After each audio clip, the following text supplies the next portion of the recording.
The interesting thing about Tomorrowland is that it's an intriguing idea, and it's connected with Disney in a really interesting way.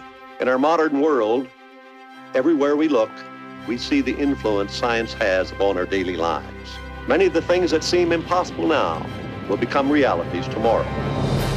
Walt Disney was really interested in the future and all the possibility it could bring.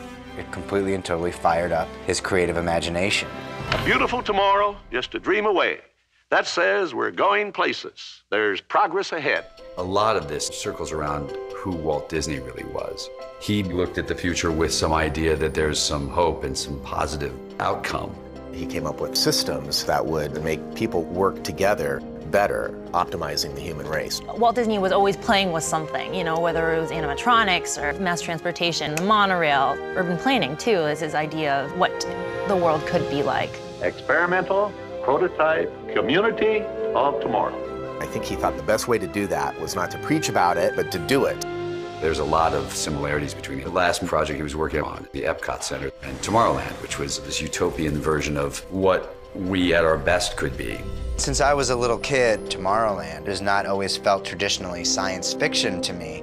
It's almost felt like science fact. Some of these things haven't happened yet, but they can happen. Buckle up! And I think that the great thing about Walt is he inspired us to light that spark of optimism. We're getting a large canvas to paint on because the very word Tomorrowland is evocative.